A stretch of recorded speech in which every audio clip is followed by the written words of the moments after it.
Hey, welcome to Physics Land.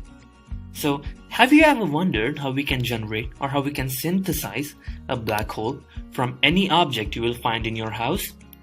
Technically and theoretically, you can, but practically, it's not possible. We have to compress or shrink that object to a radius called as the Schwarzschild radius. So, the definition will go something like this. When we compress any object to a certain amount of radius, which will be the function of the mass of that object, whose radius is Schwarzschild radius after compression, then that object will get shrunk into a black hole. And of course, since the Schwarzschild radius is very small, this black hole is very unstable and will evaporate immediately because of the Hawking effect, which we have already discussed. Now let's say I have a mobile device or a cell phone which I'm compressing again and again through a super compressing fluid, and I'm assuming infinite pressure.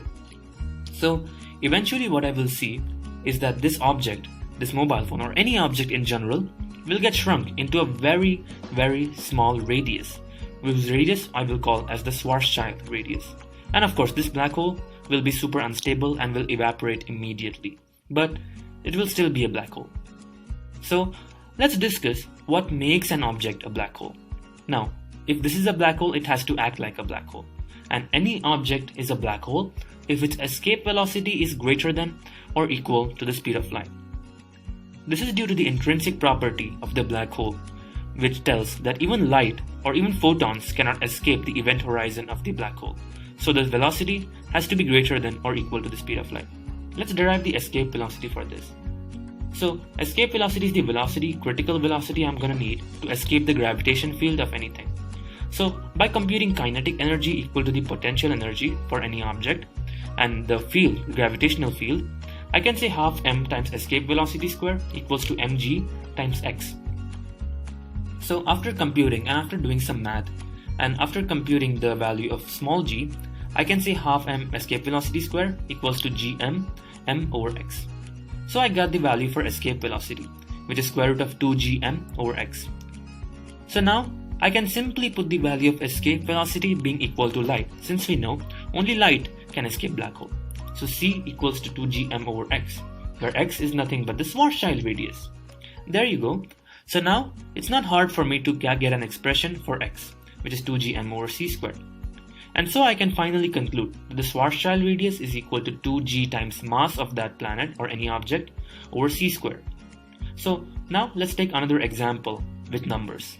Now let's say I have an object of mass 1 grams and I'm applying pressure in all the directions with a super compressing fluid, and I'm assuming infinite pressure so that the radius becomes 2g times 1 over c squared for that mass to act as a black hole. So after computing, I get to know that this object will need to have a radius of 0.14 times 10 to the power negative 26 meters for it to act as a black hole. And since it's a very small radius, this black hole will evaporate almost immediately. So how much we can compress? There definitely has to be a limit. So we can compress any object to a maximum density so that it can become a black hole. But there has to be a limit of length by which we can compress. That's when the Planck's length come in, and this is the minimum length any object can attain.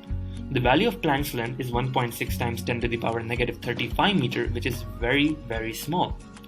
So, and this is the smallest size any object can be compressed for the physical properties to respect. So this was the Planck's length, and this is the shortest amount of length. And that's why in this small length, the black hole evaporates almost immediately. So another thing about compression.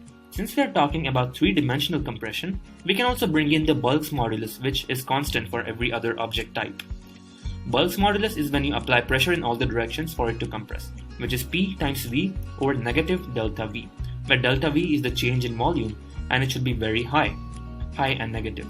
So delta V becomes P times V over bulk modulus, where Bulk's modulus is constant and volume is constant. So we can conclude that the change in volume is directly proportional to pressure. As you increase the pressure, the change in volume should increase or decrease. Thank you very much for watching. Subscribe for more.